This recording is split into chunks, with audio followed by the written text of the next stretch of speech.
दिखने लगे तो मेरा काल आया, भागने लगा। कन्हैया का भागता कहाँ है, अब तेरी बारी। मुकुट गिराकर बाल पकड़कर खींच करके लेके आए नीचे मलयुद्ध में। कन्हैया छोड़ दे, कन्हैया छोड़ दे, कृष्णा छोड़ दे, कान्हा छोड़ दे, लाला छोड़ दे, कि कैसे छोड़ दे। अब नहीं छोड़ सकते, हमको केवल पकड़ना आता है, छोड़ना नहीं आता। अब नहीं छोड़ सकते, मेरे केस छोड़ दे, पीड़ा हो रही है। क्यों मामा जी, जब मेरी माँ को आपने रथ से केश पकड़कर उतारा था तो क्या उसको पीड़ा नहीं हुई थी? इस पीड़ा का अनुभव आपको भी करना पड़ेगा, इस दुख को आपको भी भोगना पड़ेगा। मुझे क्षमा कर दे। नहीं, अनेक पाप आपने किए हैं जीवन में, उसका उद्धार तो मुझे आज करना ही पड़ेगा। कन्हैया ने उनको उस मैदान में भड़क दिया और काल के रूप में छाती पर बैठकर कहने लगे, बोलो यदि कोई कांक्षा हो। वो कहने लगा, कृपा करो, कृपा करो। कन्हैया ने दो हाथ बांधकर छाती में जो मारा, प्राण निकल।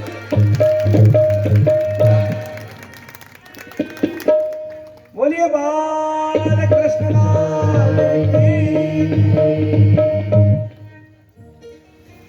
कंस के प्राण पखेरु उड़ गए।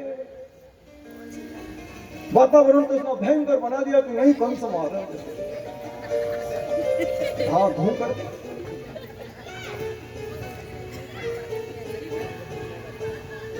जय जयकार होने लगी। बोलिए बाल कृष्ण लाल की। हरे कृष्णा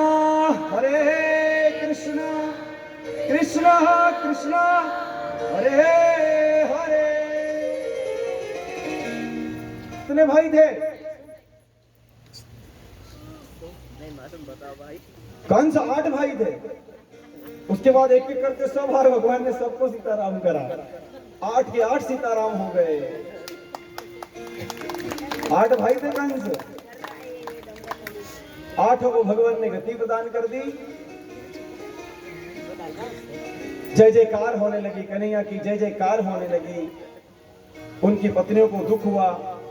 नियम अनुसार कंस का संस्कार किया गया। नित्य क्रिया से निवृत्त होकर कन्हैया ने सबसे पहले उग्रसेन जी महाराज, जो कंस के पिता थे, जो बंदी बनाए हुए थे, उनको छोड़ा। उनका राज्याभिषेक हुआ, उनको राजा बनाया गया। माता पिता के चरणों को बार बार वंदन किया और उन्हें मुक्त किया।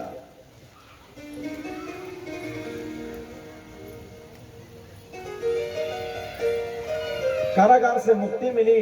माता देवकी कन्हैया को हृदय से लगा करके रोने लगी कि यशोदा के यश की कही न जाए। मेरा लाला 11 वर्ष 56 दिन का है, पर लगता ऐसा है जैसे कोई 40 वर्ष का युवा हो। इतना भारी दिखता है, इतना सुंदर दिखता है, इतना बड़ा दिखता है। ये उसका यश ही तो है जो 11 वर्ष का है, जो पूर्ण यौवन से प्राप्त होकर के युवा दिखता है। हृदय से लगा करके रोने लगी। ये मेरा अहोभाग्य है कि मैंने इसका लालन पालन नहीं किया, पर यशोदा तुम्हारे भाग्य की कहीं ना जाए। तुम्हारे स्तनपान के कारण ही तो ये इतना दिव्य बना। तुम्हारे दिव्य पयः का पान करके इसको तुमने इतना उत्तेजित बनाया, इतना दिव्य बनाया, इतना शक्तिशाली बनाया। ब्रज की गौ उनके दूध की कृपा से इतना बलशाली बनाया। बार बार कन्हैया का दर्शन करती है मैया, मुक्ति को प्राप्त कराया। वसुदेव जी बार बार कन्हैया का दुलार करते हैं। धीरे धीरे वहां के सारे नियम पूरे हुए। हे परीक्षित, उस झांकी का दर्शन कराने के लिए मैं तुम्हें ले जा रहा हूं। अपने मन को स्थिर रख करके दर्शन करना। उस करुणामयी झांकी का दर्शन तुम्हें कराऊंगा, प्रेममयी झांकी का दर्शन भी तुम्हें कराऊंगा, उसे सुनना। उग्रसेन जी राजा बन गए, वसुदेव जी मुक्त हो गए, माता को मुक्ति प्राप्त हो गई, राज्य सुचारू रूप से हो गया, सभी मथुरावासी की बड़ी प्रसन्नता हो गई।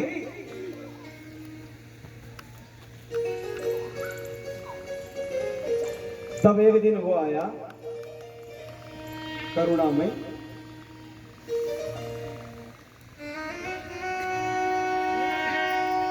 वो ग्वाले कहने लगे बहुत दिन हो गए कन्हैया, यहाँ से हमें चले जाना चाहिए।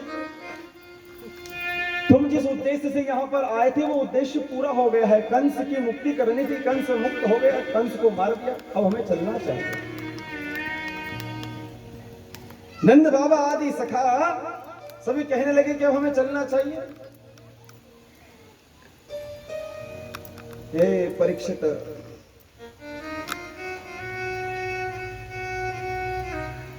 जिस नंद बाबा की उस उंगली को पकड़ करके वो ठुमक ठुमक करके नाचना और चलना सीखा, जिन सखाओं के साथ में उसने संपूर्ण ब्रज को शोभित किया, जिनके बिना वो एक मिनट भी नहीं रह सकता था, जिनके बिना जीवन में कभी कोई अन्न का दाना उसने ग्रहण नहीं किया, उस समय की करुणा का दर्शन करो। जब उनको चलने के लिए आग्रह किया गया तो दो टुक बात में कन्हैया ने कह दिया कि आप लोग जाइए, मैं बाद में आऊंगा। आप लोग जाइए, मैं बाद में आऊंगा। शब्द तो बहुत छोटा था परीक्षित, पर तीर की तरह उनके हृदय में घाव करने लगा कि कन्हैया ये क्या कहते हो, हम चले जाएं यहां से? क्यों? और तुम नहीं चलोगे हमारे साथ में? नंद बाबा की आंखें भर आई कि कन्हैया, तुमने तो अपनी मैया से कहा था ना कि मैं परसों के दिन लौट आऊंगा। कि बाबा आप समझने का प्रयत्न करें।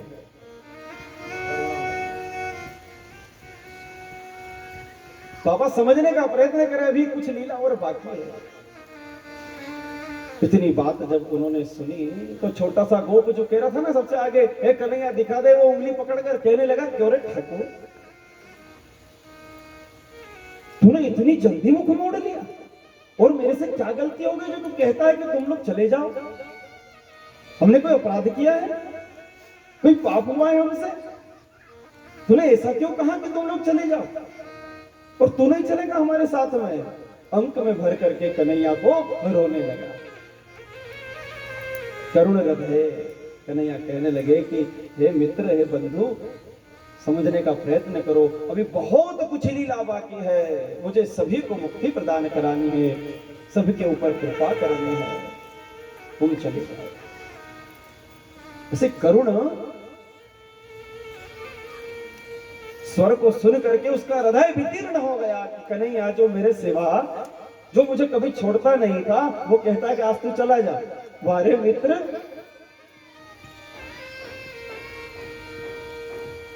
आज तू कहता है कि यहां से चला जा। बाबा सबको समझाने लगे कि रो मत, ये तो लीला है, अब करनी तो पड़ेगी। कन्हैया तो यहीं का है, ये तो माया थे जिसके कारण हमको इतना सुख प्राप्त हुआ, इसको यहीं पर रहना चाहिए। हे मित्र, हे सखा, निश्चित ही मैं लौट करके आऊंगा, लौट के आऊंगा, तुम लोग जाओ। बाबा सबको ले जाने लगे तो जो छोटा सा था उंगली पकड़कर चल रहा था ना, एक क्षण के लिए अपलक झपकते कृष्ण को देखता रहा जब तक कि वो महल से बाहर नहीं हो गया। आगे नहीं देखा, खींच करके ले जाते हैं, रोने लगा। जो मुझे सबसे ज्यादा प्रेम करता था वो कहता है तू चला जा। वाह,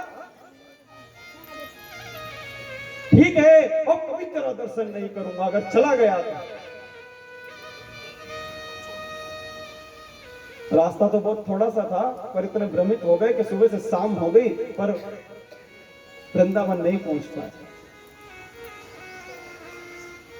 कन्हैया को लीला करेंगे तो माता पिता ने खूब दुलार किया। कुछ दिन बीते थे, गर्गाचार्य से कहा कि हमारे पुत्र का अभी तक मुंडन संस्कार नहीं हुआ, यज्ञोपवीत नहीं हुआ है, तो कृपा करके वो करा दे। ठीक है।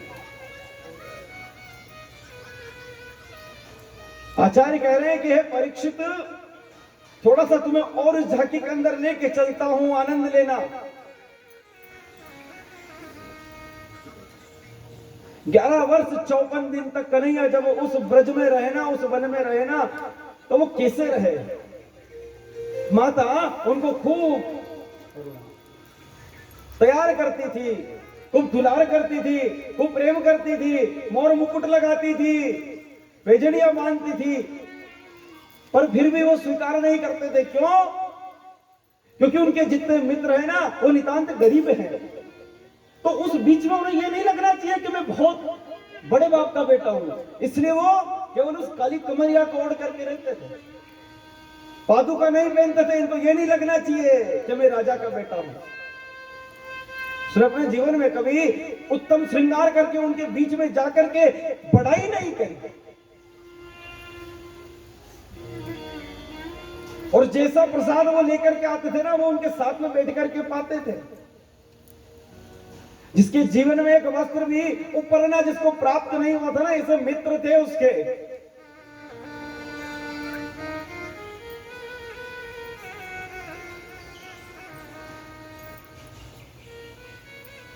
क्योंकि वो कृष्ण के प्रेमी थे और कृष्ण उनका प्रेमी।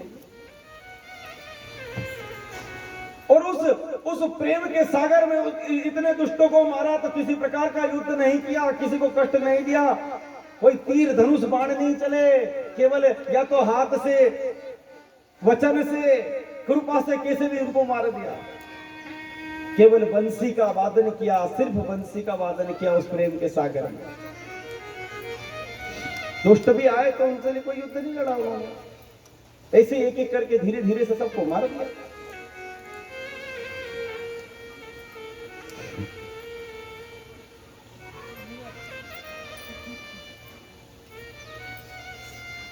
ना कभी हीरे का हार पहना, ना सोने का मुकुट धारण किया, केवल और केवल नितांत गबरिये की तरह उन्होंने वहां पर वास किया। इसीलिए वृंदावन की इतनी महिमा है।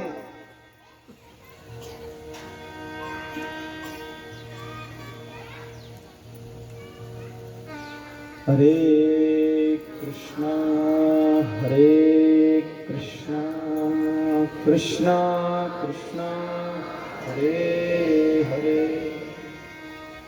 मुंडन हो गया, जनेऊ संस्कार हो गया कि इनका विद्या आरंभ भी करना चाहिए, तो विद्या के लिए उन्होंने नियम पूर्वक उनको भेजा। सांदीपनी आश्रम अवंतिका नगरी में जब वो गए तो वहां पर उन्होंने विद्या आरंभ हुई दोनों भाई की। दोनों विद्या अध्ययन करने लगे। समय बीत रहा था, हर एक दिन में एक एक कलाओं को उन्होंने धारण करना आरंभ किया।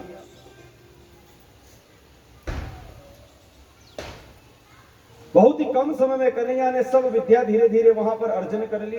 एक मित्र मिला था सुदामा, उसको बड़ा प्रेम किया, बड़ा दुलार किया कन्हैया ने, और 64 दिन में 64 कलाओं का ज्ञान प्राप्त हो जाने पर गुरु जी को प्रणाम किया और कहने लगे कि मैं आपको गुरु दक्षिणा में क्या देख सकता हूं, आप कृपा करके बताएं। तो उन्होंने कहा, वो तो जानते थे कि पूर्ण ब्रह्म परमेश्वर है, एक दिन में एक कला को कोई धारण करे ये संभव नहीं है। 64 दिन में 64 कलाओं को उसने धारण कर लिया। गुरु माता प्रेम पूर्वक कहने लगी, मैं जानती हूं कि आप सर्वात्मा हो, कृपा करके मेरे पुत्र जो मृत्यु को प्राप्त हो गया है उसे मुझे ला करके दे दीजिए। कन्हैया ने, किसी को इसका ज्ञान ना हो, उसी प्रकार से समुद्र में जाकर के पांचजन्य नाम का जो राक्षस था उसको मार करके उससे पूछने पर कि वो कहाँ है जो डूब करके मृत्यु को प्राप्त हुआ तुम्हारे द्वारा, तो उन्होंने कहा कि वो पितृलोक में है।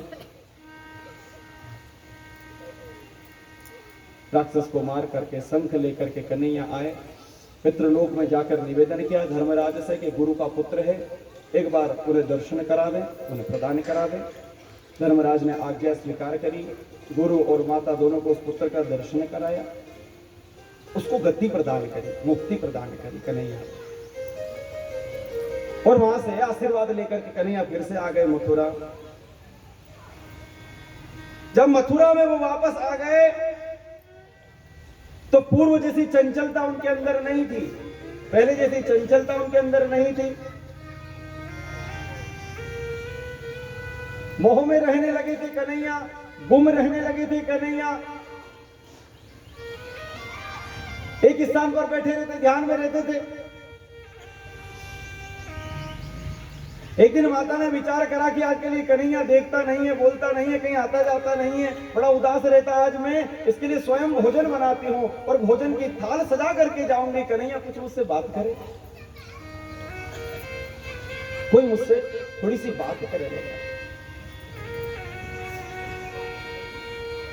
बहुत सारा भोजन भैया ने बनाया और जब कन्हैया के पास में बैठी पहुंची, वहां कन्हैया चुपचाप अपने कक्ष में बैठे हुए थे, भोजन की थाल रखी तो देखा कन्हैया रो रहे। और जैसे ही मां ने पूछा कि हे कन्हैया रोते क्यों हो, तो बहुत ही करुण क्रंदन करते हुए वो हृदय से लिपट गए और जोर जोर से रोने लगे। मां डर गई, ये क्या हो गया, क्योंकि कन्हैया के विषय में ज्यादा जानकारी नहीं है, उसके स्वभाव के विषय में ज्यादा जानकारी नहीं है, वो जानती नहीं है। कन्हैया रोने लगे तो वो डर गए कि ये क्या हो गया, कि कन्हैया क्यों रो रहा है इतना। दौड़ी दौड़ी वसुदेव जी के पास में गई कि कन्हैया तो मुझे देख करके रोने लगा, मैं जान नहीं पा रही हूं कि मैं क्या करूं, वो बड़ा उदास रहता है, मैं क्या कर सकती हूँ। वसुदेव जी कहने लगे कि प्रयत्न करते हैं कुछ उनकी हम उम्र जो है, जो ज्ञानी है, जो उसे समझ सके, उनसे चर्चा करते हैं।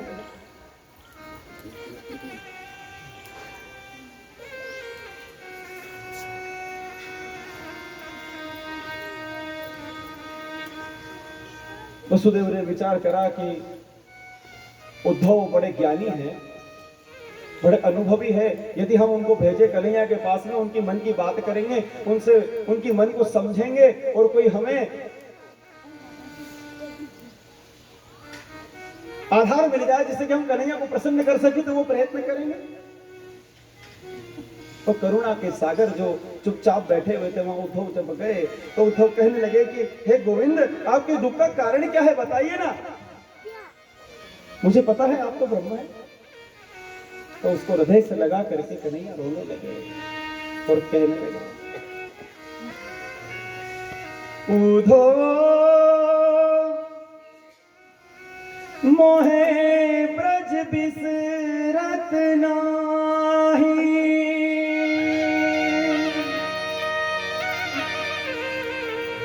उद्धव मोहे ब्रज बिसरत नाही, उद्धव मोहे ब्रज बिसरत नाही,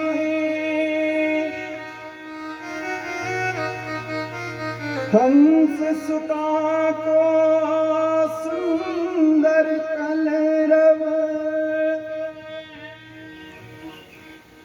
और कुंजन की छाई,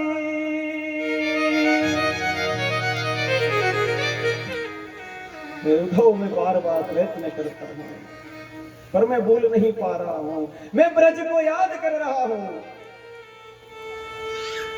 मुझे ब्रज की विस्मृति नहीं हो रही है, इसीलिए मैं रो रहा हूं, मैं अपने ब्रजवासियों को याद करके रो रहा हूं। उद्धव में बहुत निष्ठुर हूं,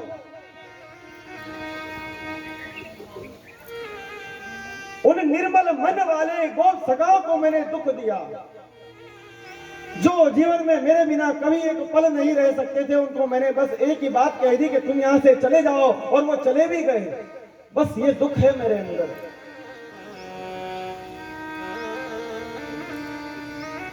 खाते पीते नाचते सोते जो सदा मेरा स्मरण किया करते थे, मेरे साथ में रहते थे, वो मुझसे बहुत दूर है।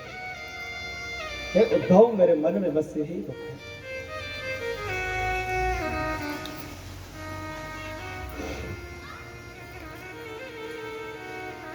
मेरे लिए नंद बाबा ने उस गोकुल का इतना बड़ा वैभव इसीलिए छोड़ दिया था, उन ग्वालों ने इसीलिए छोड़ दिया था कि मैं खुश रहूं, पर मैंने उनको दुख दिया।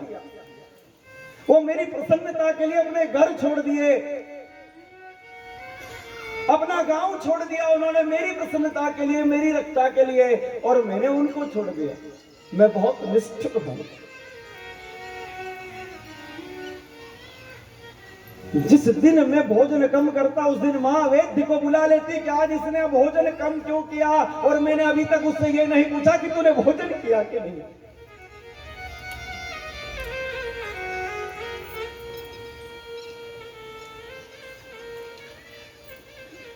जब मैं मुरली बजाता था ना तो चारों ओर से वो गौ मेरे आसपास खड़ी होकर के रंभाने लगती थी। वो बछड़े पूंछ उठा उठा करके कहते थे कि और बजाओ और बजाओ और बजाओ। वो मेरी याद करते होंगे, पर मैंने उनसे जाकर अभी तक बात नहीं की।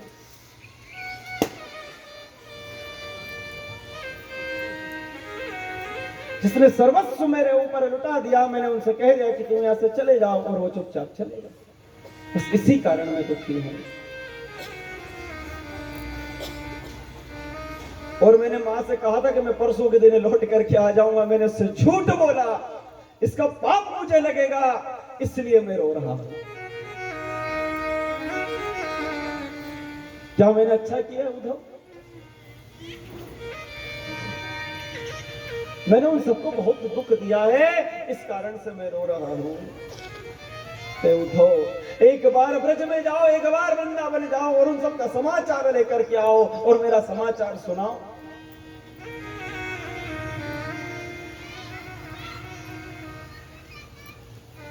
तो मन में विचार करने लगे कि पूर्ण ब्रह्म परमात्मा ये इसलिए रो रहे हैं कि इनको याद आ रही है। और मेरे जैसे ज्ञानी को कहते हैं कि जाओ समाचार सुना के आओ। मैं वहां पर बखान करूंगा, मेरी बात को कौन समझेगा? वो तो पढ़े लिखे हैं नहीं। ये बृहस्पति के शिष्य परम ज्ञानी, मैं उनसे क्या बात करूंगा जाकर के? कन्हैया की आज्ञा तो हो गई कि जाओ समाचार लेकर के मेरा। उद्धव विचार करने लगे कि मैं उनको क्या समझाऊंगा। समझे तो समझे, ना समझे ठीक है, थोड़ी देर में लौट तो आऊंगा। कन्हैया ने मन में विचार करा, उद्धव जा तो सही, कौन कितनी देर में लौट के आता है कुछ समय बताएगा। रथ सजा करके उद्धव जी चले। परीक्षित, आओ तुम्हें वृंदावन लेकर के चलता हूं। जिस दिन से कन्हैया उस ब्रज को छोड़ करके गए थे, तब से अभी तक वो गोप प्रतिदिन उगते हुए सूर्य के साथ उस मार्ग पर जाकर बैठ जाकर प्रतीक्षा करते हैं कि आज मेरा कन्हैया लौट करके आएगा, आज कन्हैया लौट करके आएगा, आज कन्हैया लौट करके आएगा। पर वो निष्ठुर नहीं आता।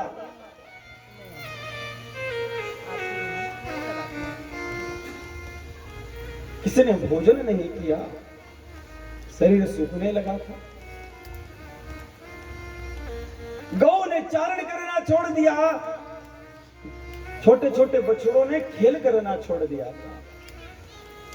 और आज बहुत दूर से एक रथ की ध्वजा चमकती हुई जब दिखी, तो वो जो बाल सबसे छोटा था, जो प्रतीक्षा करता था, दौड़ करके आया, पूरे ब्रज में घूम घूम कर चिल्लाने लगा, मेरा कन्हैया आया है, मेरा कृष्ण आया है। सब दौड़े और वो नहीं दौड़ा, वो बैठा, सबको बोल करके बैठ गया चुपचाप। सब दौड़ दौड़ के जाने लगे कि रथ आया, कन्हैया आया, रथ आया, कन्हैया होगा। गोप ने कहा तो चलना तू भी, वो कहता मैं नहीं जाऊंगा। हाँ, उसको यदि मुझसे मिलना है तो वो खुद आएगा, मुझसे क्षमा मांगेगा, मेरे हृदय से लगेगा तो बात बनेगी, मैं नहीं जाऊंगा।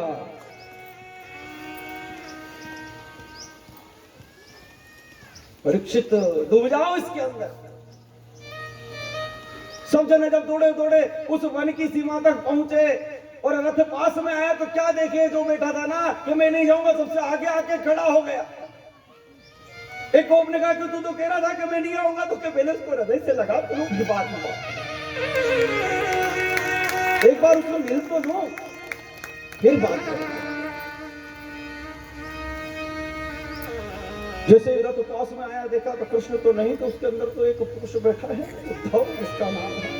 सभी शांत खड़े हो गए, मन की व्याकुलता शांत हो गई। उन्होंने कहा कि वो निष्ठुर अब लौट कर नहीं आएगा, और आया भी तो अपनी कमरिया उड़ा करके किसी समाचार को देने के लिए उसने अपने मित्र को भेज दिया।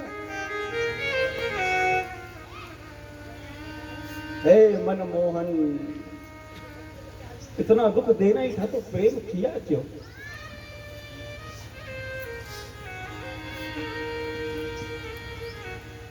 चारों ओर से रथ को जब घेर लिया, कन्हैया नहीं दिखे तो सब शांत बैठे गए। उद्धव प्रणाम करता है कि इतने सारे लोग पर सब चुप है, जय श्री कृष्णा, जय श्री कृष्णा, कोई उत्तर नहीं मिला। कोई उत्तर नहीं मिला किसी की ओर से। जब उन्होंने कहा कि मैं माता यशोदा के दर्शन करना चाहता हूं, आप उनका घर बता दीजिए, मार्ग बता दीजिए, क्या करोगे दर्शन करके और क्या बोलोगे तुम जाकर के? मैं कन्हैया का समाचार लेकर आया, मैया को प्रणाम करना था, बोलना था। ठीक है, आए हो तो चले जाओ। ये जो जल की धारा तुम्हें दिखती है ना,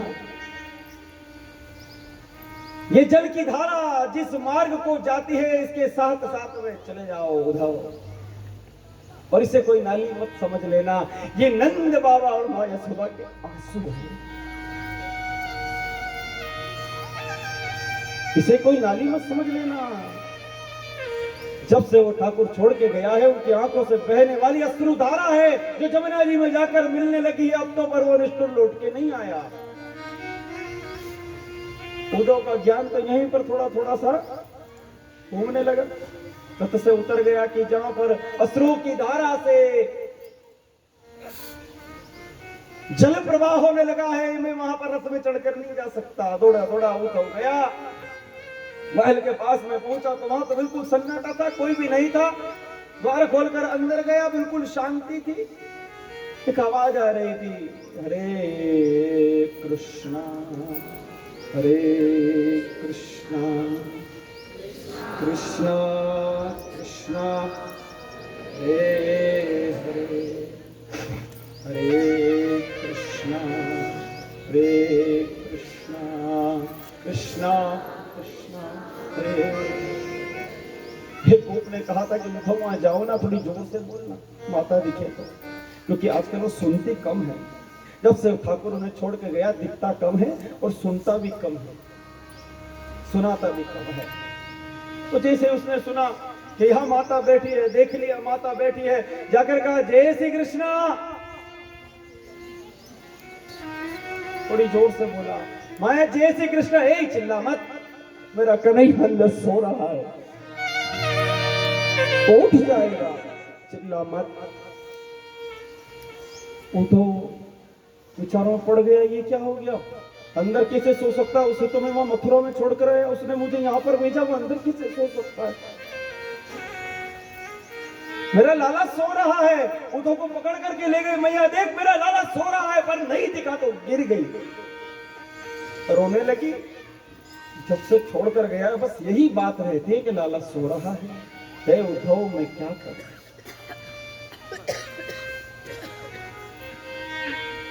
मां के चरणों में लोट लगाने लगे उद्धव, कि मेरे जैसे हजार ज्ञानी तेरे पांव की चरणों की धूल के बराबर नहीं।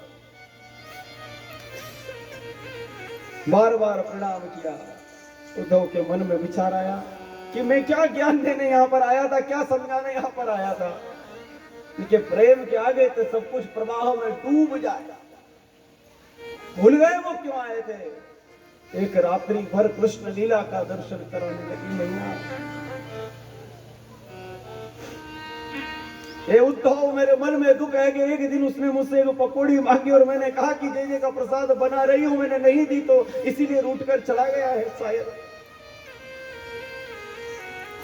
इस आंगन में एक दिन जब मैंने उसको तैयार किया तो ठुमक ठुमक करके वो नाचने लगा, मुझे बड़ा आनंद हुआ था। एक दिन रोटी लेकर के इस आंगन में घूम रहा था और एक कागा छीन गया उससे, तो रोने लगा कि मैया मेरी रोटी वो कागा ले गया, मैं उससे युद्ध करूंगा और मेरी रोटी वापस लेकर के आऊंगा। वो कन्हैया मुझे छोड़कर चला गया।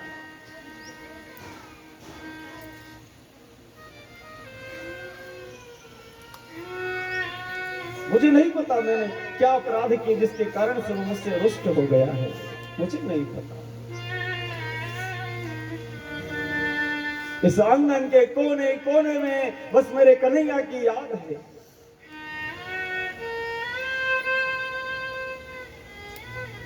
अनेक बात में नंद बाबा ने तो केवल आशीर्वाद प्रदान कर दिया। उद्धव ने विचार करा गोपी से भी मिल लेता हूं। अनेक गोपियां केवल और केवल कृष्ण की याद में सुन्न होकर के बैठती है, निवेदन करती है, बात करती है।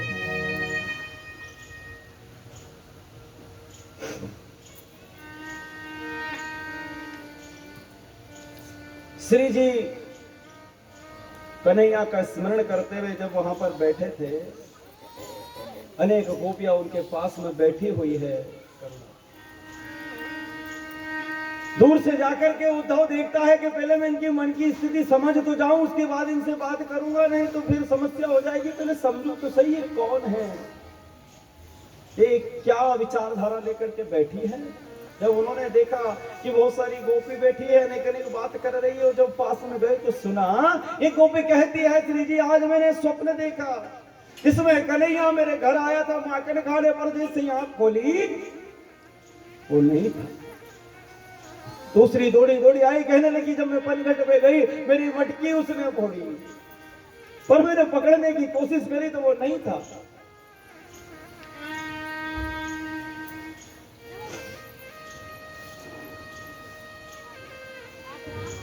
तीसरी कहने लगी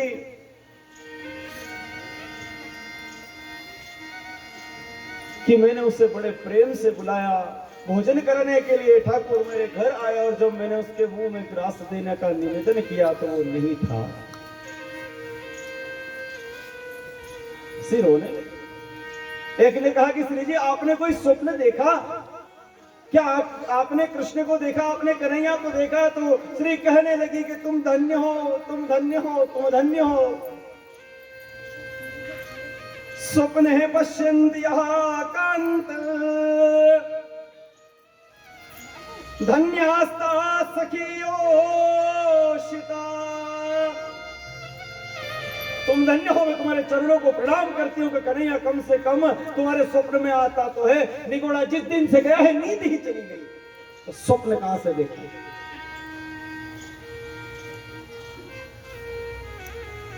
आंख बंदी ना हो तो स्वप्न कैसे देखो? मैं तुम्हें प्रणाम करती हूँ, तुम्हारे स्वप्न में आता तो है कैसे? इतने दिन हो गए कन्हैया को गए हुए, उद्धव विचार करने लगा कि ये सोई नहीं, क्या विचित्र प्रेम है उनका। इसी बीच में एक भ्रमर आया, वहां पर गुनगुना रहा था, उस क्लेश में गुनगुना रहा था। तो एक गोपी कहने लगी देखो ये निगुड़ा आ गया है रूप बदल करके, ये कृष्ण वर्ण से मुझे बहुत ही दुख होता है। ये काले है ना, मेरे मन को बहुत दुख देते हैं। कोई इसको अपने ऊपर ना ले ले, ये कृष्ण की चर्चा है, ये काले मुझे बहुत दुख देते हैं। निश्चय ही ये उसका दूत होगा, हमारे समाचार लेने आया है कि हम यहाँ दुखी हैं या सुखी। एक गोपी कहती है निश्चित ही देखो देखो इसके मुख के ऊपर एक कुमकुम का तिलक भी लगा है, सत्य कहती हो ये उसी का दूत है। वो बहुत ही निष्ठुर है और उसके संगी साथी भी ऐसे घूमर कहने लगा कि ओ जो कहना हो मुझे कह लो, उससे कोई कुछ नहीं कहेगा। अरे हाँ हाँ सब जानते हैं तेरे कृष्ण को निष्ठुर है, उसे केवल दुख देना आता है और जो उससे प्रेम करता है वो उसको बार बार दुख देता है, बार बार उसको दुख देता है।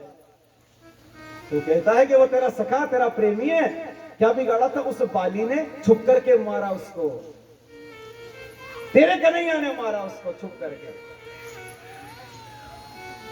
और बलि ने तो उसके सामने समर्पण कर दिया था, तो फिर काहे के लिए सर्वस्व लूट लिया? उसने भी प्रेम ही तो किया था, उसने तो स्वागत किया था, उसका सर्वस्व लूट लिया तेरे कन्हैया ने। और तू कहता है कि वो निष्ठुर नहीं? तेरा कृष्ण कपटी है, कृष्ण कपटी है। हरिश्चंद्र ने क्या बिगाड़ा था उसका, और शिवी ने क्या बिगाड़ा था उसका, मोरध्वज ने क्या बिगाड़ा था उसका? जो उससे प्रेम करता है उसको कष्ट देता है। उद्धव बार बार विचार करते हैं ये क्या बात है, भ्रमर से इतनी बात है। एक गोपी उसी बीच कह बैठी कि हे भ्रमर क्षमा चाहती हूँ, क्षमा करना, हो सकता है यदि तू उसका मित्र है तो हमारी बातें तू जाकर कहेगा तो उसको कष्ट होगा, इसीलिए मेरा निवेदन है उससे कुछ मत कहना, क्योंकि हम नहीं चाहते कि हमारी वजह से उसको दुख हो। प्रेमी नहीं चाहता कभी कि हमारी वजह से उसे दुख हो। मैं क्षमा चाहती हूँ, भाव में आकर के हमने जो भी कहा वो कन्हैया से जाकर मत कहना, हमें क्षमा कर देना।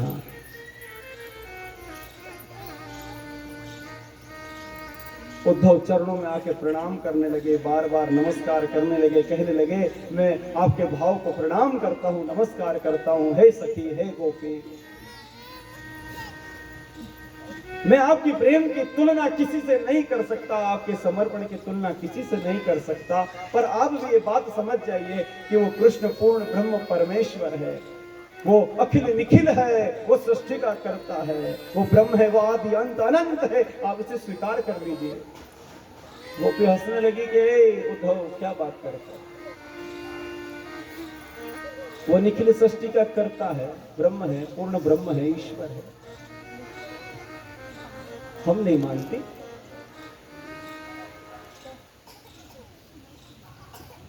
और तुम जिसे ईश्वर कह रहे हो ना, पूर्ण ब्रह्म कह रहे हो ना, जो जगत का करता है ना, वो हमारी उंगली पकड़ कर नाचता था आपका, कैसे मान ले?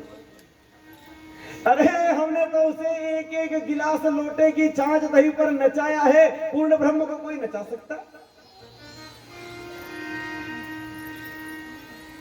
हमारी गैया चराई उसने, हमारे घर चोरी करी उसने, हमारे बछड़े खोले उसने, उस पूर्ण ब्रह्म ने तेरे, हम कैसे मान लें? नहीं, वो पूर्ण ब्रह्म है। और अपना मन जो है ना ब्रह्म में लगा दीजिए, आपके क्लेश का नाश हो जाएगा। अपना मन परिवर्तन कर लीजिए। मन परिवर्तन की बात आई है तो श्री जी कहने लगे कि उद्धव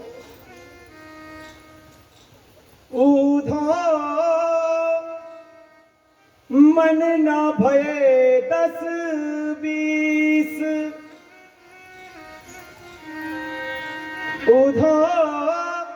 मन ना भये 10-20,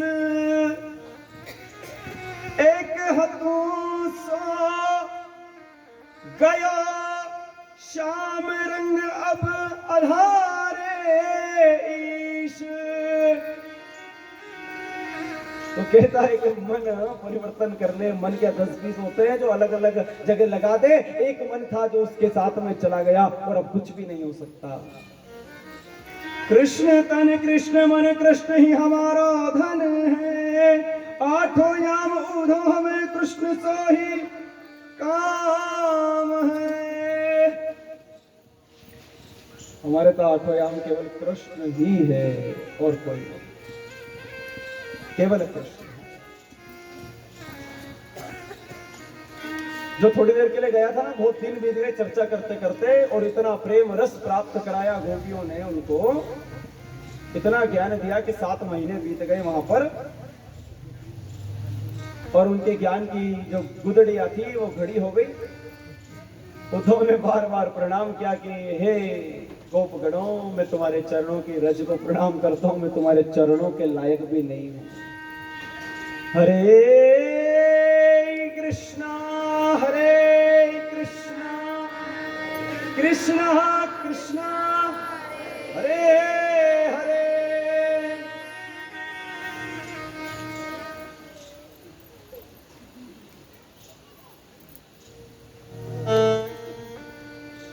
तो बहुत सुंदर सी लाइन है, तो भाव में आकर के गई होगी किसी। एक बार तो राधा बनकर देखो सावरिया,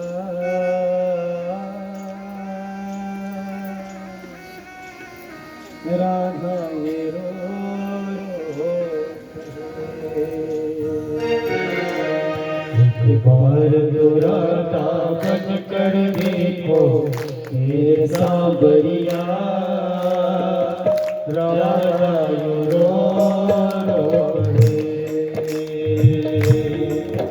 एक बार तो राधा बनकर देखो ये सावरिया, राधा ये रो रो। फोटो में आई भैया तो आई है तेरे लगन।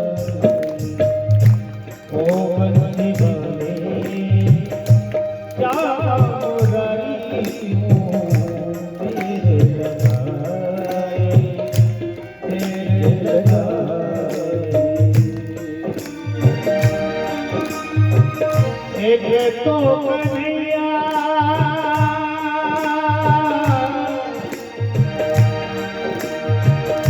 एक तो कन्हैया मेरे पास नहीं,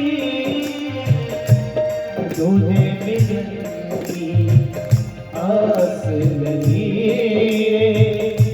तुझे मिलने की आस नहीं।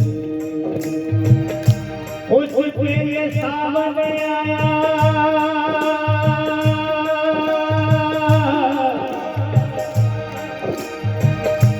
उसके लिए सावन आया, आग लगाई है, देर लगाई।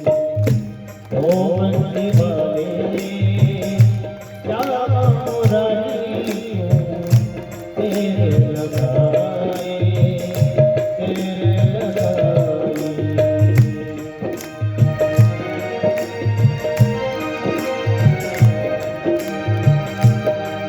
क्या होते हैं आंसू, क्या पीड़ा होती है, क्या होते हैं आंसू, क्या पीड़ा होती है।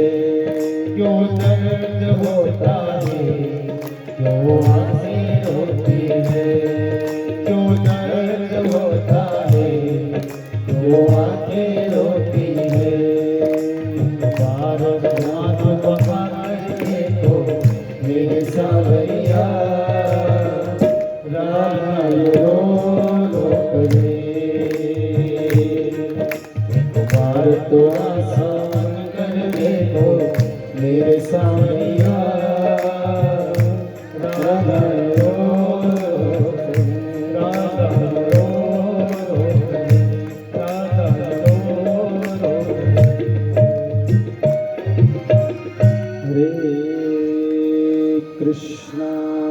हरे कृष्णा कृष्णा कृष्णा हरे हरे। सुंदर संवाद गोपियों के साथ उद्धव का हुआ। ये कृष्ण प्रेम है, ये कृष्ण भक्ति है, ये कृष्ण समर्पण है। और जब ये हो जाता है तो निश्चय मन निर्मल हो जाता है और वो मन आंखों के द्वारा गंदगी को बाहर कर देता है, साफ हो जाता है। जब अति प्रेम में जब वो हो जाता है तो इसकी आंखों से अश्रु निकलने लग जाते हैं। जब समर्पण की बात आ जाती है तो उसके सामने जब भी बात होती है तो मन भर जाता है और कंठ रुकने लग जाता है। तो समझ लेना कि उसकी कृपा हो गई। जब भी मन भर जाए और कंठ अवरुद्ध होने लग जाए ना उसके सामने, तो समझ लेना उसकी कृपा हो गई। और यदि नहीं होता तो समझ लेना अभी बहुत देर है, बहुत देर, बहुत देर।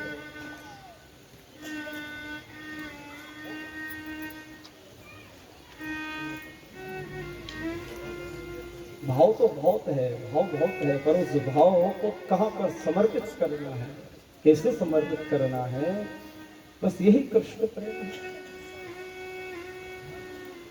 निर्गुण ब्रह्म की उपासना सिखाने के लिए आया था तो सगुण ब्रह्म की उपासना सिखा दी गोपियों ने। सगुण ब्रह्म की सेवा करना सिखा दिया उसको। कन्हैया ने भेजा था कि ज्ञान तो इसके अंदर है, भक्ति नहीं है, इसीलिए इसको प्राप्त हो जाएगी। भक्ति किसे कहते हैं? तो रसमयी भक्ति को उसने प्राप्त किया। और दौड़ा दौड़ा उद्धव आया, गया था कैसे? रथ से गया था उद्धव, दौड़ते दौड़ते आया। जब भक्ति प्राप्त हो गई तो भूल गया था कि रथ से गया था। होता है ऐसा, भूल जाते हैं, दौड़ लगाने लगते हैं। जब कृपा होती है तो दौड़ लगती है। और कृपा प्राप्त करने के लिए ही तो इतनी सब प्रयत्न करने पड़ते हैं कि उसकी कृपा प्राप्त हो कैसे भी। और वो हो जाती है तो फिर कष्ट दूर हो जाता, फिर भय नहीं रहता, आनंद ही आनंद होता है। तन मन सब में प्रसन्नता होती है। उद्धव दौड़ा दौड़ा आया, कृष्ण चरणों में प्रणाम करने लगा कि आपके चरण वंदन करता हूँ, आपके चरणों की धूल को प्रणाम करता हूँ। हे ठाकुर कृपा करिए, हे ठाकुर कृपा करिए, जो आपने मुझे वहां भेज दिया। अरे उद्धव, तुम तो कह के गए थे कि अभी थोड़ी देर में आ जाऊंगा, 7 महीने लग गए। जले पर नमक ना डालो मेरे नाथ, बड़ी कृपा करी, जो भक्ति का पूत मेरे ऊपर चढ़ा दिया, बड़ी कृपा करी। कृष्ण भक्ति उद्धव को प्राप्त हो गई थी, ज्ञान और अहंकार दूर हो गया। आगे भगवान महाप्रभु ने कहा कि परीक्षित, अब मैं तुम्हें और आगे का वर्णन करूं। उद्धव के ऊपर ठाकुर ने कृपा करी थी, और ये कृपा जिसके ऊपर हो जाए वो सदा ही उस भव सागर प्रेम सागर में तारण करता है, उस कृष्णमयी जीवन को व्यापन करता है, यदि ऐसी कृपा हो जाए। कन्हैया ने कंस को मारा था तो उसकी पत्नियां बहुत दुखी थी, तो अपने मायके चली गई। वहां जाकर के उसने जरासंध नाम के राजा से शिकायत करी कि मुझे कृष्ण ने दुख पहुंचाया है, इसीलिए मथुरा पर आक्रमण करो और उसको छीनो। जरासंध बड़ा ही खतरनाक दैत्य था, अपार शक्तियां भी थी। कृष्ण से युद्ध हुआ, एक बार कन्हैया ने हरा दिया, 2 बार हरा दिया, 3 बार हरा दिया, ऐसे 17 बार वो हार गया था। कन्हैया ने विचार करा, उसको बार बार छोड़ देते थे, हरा हरा करके छोड़ देते थे। उसके मन में तो पाप था। उसने ब्राह्मणों को बुलाया, बहुत सारे ब्राह्मणों को एकत्रित कर, हजारों ब्राह्मणों को बुला करके बिठाया और संकल्प पूर्वक के मैं अब युद्ध लड़ूं तो मेरी विजय हो, ऐसी कामना है, और यदि तुमने ऐसा नहीं किया तो मैं तुम्हें मार दूंगा, और मेरी पराजय हुई तो भी तुम्हें मार दूंगा। मरना तो है तुम्हें, अब जब करो मेरे नाम से। ऐसी परिस्थिति बन जाए जबरदस्ती की तो क्या करेगा। सारे ब्राह्मणों को बिठा दिया, संतों को बिठा दिया कि मेरे विजय के लिए कामना करो। 17 बार हार गया हूं, अब की बार जीतना चाहिए। कन्हैया को पता लगा कि इसने तो हजारों ब्राह्मणों को, साधुओं को बिठा के रखा, बंदी बना करके मेरे लिए जाप करो, मंत्र जाप करो, जिससे कि मैं जीत जाऊं। कन्हैया को पता लगा कि यदि ये जीत गया तो ठीक है, और अगर ये हार गया तो इतने सारे ब्राह्मणों को मारने का दोष मुझे लगेगा। इसीलिए ठाकुर जब रण में थे तो उन्होंने कहा ठीक है, ये मथुरा इसको दे देते हैं, अब हम तो इनकी रक्षा करते हैं। गो ब्राह्म सुर संत हित लीन मनुष्य अवतार, वो तो रक्षा के लिए आया है। तो उन्होंने भरे युद्ध के मैदान से दौड़ लगा, तो वो कहने लगा, हे रणछोड़, हे रणछोड़, कहां जाते हो? तो कन्हैया का एक नाम नया पड़ गया, रणछोड़। बोलो रणछोड़ राय की। बलदाव कहने लगे कि यार पाप लगेगा हमको तो अगर ऐसा करेंगे तो, कि कोई बात नहीं, इतने नाम है, एक और सही, रणछोड़ी सही। पहले इतने जो हमारे ऊपर कलंक लगे वो कम थे क्या? एक और सही, एक नाम और सही। तो वो चढ़ गए पहाड़ के ऊपर, जरासंध ने आग लगाई तो कन्हैया उससे कूद गए नीचे, आग में नहीं जले। विचार किया कि ये पापी है, मथुरा वालों को तो दुख देगा, इसीलिए अपने जितने सगे संबंधी भाई बंधु जितने भी थे मथुरा के, सारे यदुवंशियों को उन्होंने योग माया से कहा कि हर लो। सबका हरण हुआ। समुद्र के अंदर नई द्वारिका का, स्वर्ण द्वारिका का निर्माण ठाकुर ने किया और सभी को वहां स्थापित कर दिया। योग माया ने नवीन द्वारिकापुरी स्थापित करी समुद्र के बीच में और सभी को वहां सुला दिया। सुबह सब उठे, पर हम तो मथुरा में थे, यहां कैसे आ गए? ये कृष्ण लीला है। सबको पता लगा कि जरासंध से बचाने के लिए हम सबको उन्होंने यहां पर प्रवेश दे दिया और वहां के वो राज करने लगे। बोलिए द्वारिकाधीश की। द्वारिका में समय बीता, सब बड़े होने लगे थे धीरे धीरे। बलराम जी भी बड़े हो गए थे तो उनके विवाह की बात चली।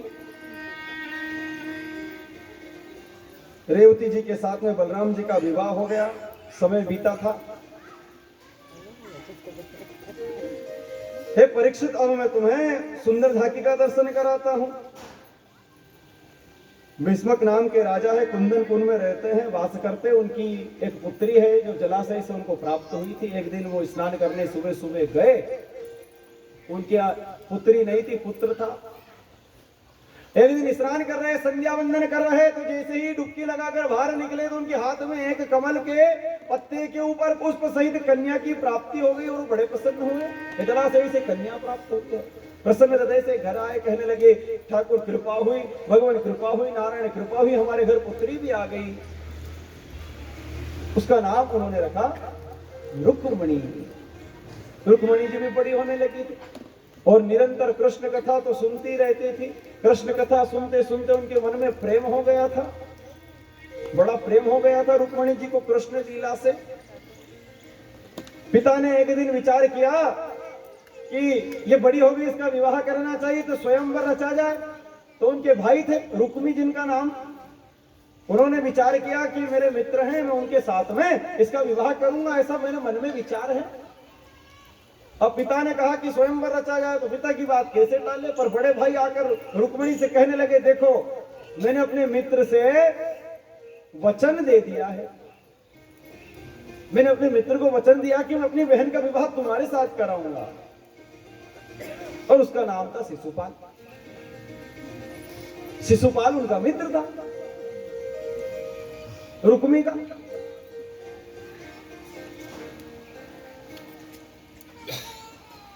जब भी शिशुपाल आए तो उसका वर्ण करना और किसी का वर्ण मत करना, मेरी आज्ञा है। अब मन में तो बड़ा क्लेश हो गया कि ये क्या बात हुई। जाकर भाभी के पास जाकर रोने लगी रुक्मिणी जी कि मैंने तो कृष्ण को अपना मन समर्पित कर दिया, उनकी लीला को सुनते सुनते मैंने तो अपने आप का समर्पण कर दिया। मैं तो एकमात्र कृष्ण को, एकमात्र द्वारिकाधीश को अपना पति बनाना चाहती हूँ। और भाई ने कहा है कि वो शिशुपाल के साथ में विवाह कर, ये तो मेरे मन की नहीं। तो उन्होंने कहा रोती क्यों हो, कोई उपाय खोजते हैं, स्वयंवर का आयोजन करने दो, जो होगा सो देखी जाएगी। एक पाती लिखो और कृष्ण को अपने मन की बात बताओ, क्योंकि तुम कृष्ण से प्रेम करती हो पर कृष्ण तुमसे प्रेम करता है किसको पता है। इतनी दूर से उन्हें तो पता भी नहीं कि तुम उनसे प्रेम करती हो। तो उन्होंने कहा कि ठीक है ब्राह्मण देवता, आप ये पाती लीजिए और जितनी जल्दी हो सके द्वारिकापुरी को जाइए और वहां जाकर कृष्ण को ये पाती दीजिए और कहिए कि मैंने आवाहन किया है, आप पधारो। रुक्मिणी पाती के वो करवानी, रुक्मिणी पाती के वो करवानी।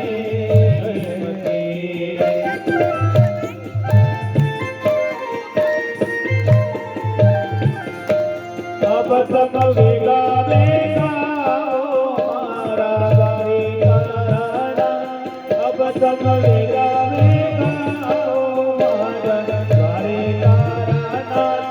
रुक्मिणी पाती लेखत तेरा करिया, रुक्मिणी पाती लेखत तेरा भरिया।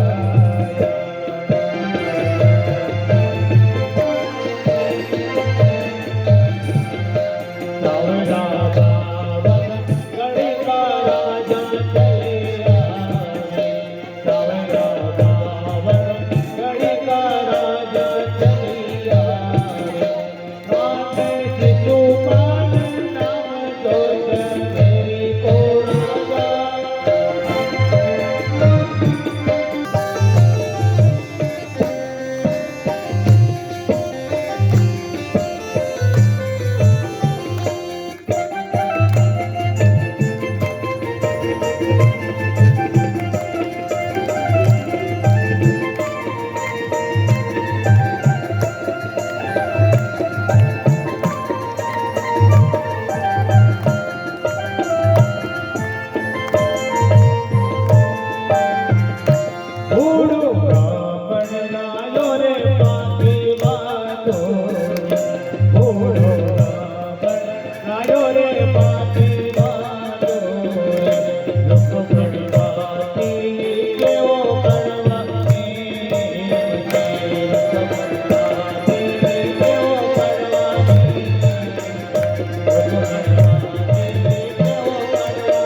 कृष्णा हरे कृष्णा कृष्णा कृष्णा हरे हरे। बहुत सुंदर पत्र लिखा कि हे प्रिय, मैं भीष्मक की पुत्री रुक्मणी आपसे निवेदन करती हूँ। मैंने बाल्य अवस्था से केवल आप ही की लीलाओं का दर्शन किया और श्रवण किया है। मैं अपने मन को आपके चरणों में समर्पित कर बैठी। हे पूर्ण ब्रह्म, हे श्री निकेतन, क्या शब्द था? हे श्री निकेतन। पहले भी गोपियों ने कहा था ना, आपके आने से इस ब्रज में लक्ष्मी का वास है। अटल इंदिरा राजती यहाँ। हे श्री निकेतन, मैं आपके चरणों से निवेदन करती हूं कि मैंने आपको अपने पति रूप में स्वीकार कर लिया है। मेरे भाई जो है रुक्मणी के जो भाई है रुक्मी, वो शिशुपाल से विवाह कराना चाहते हैं और जो मुझे पसंद नहीं, स्वीकार नहीं। मैं तो एकमात्र आपको पति रूप में प्राप्त करना चाहती हूँ। मेरे ऊपर कृपा करो और आप शीघ्र ही यहाँ पर आ जाओ।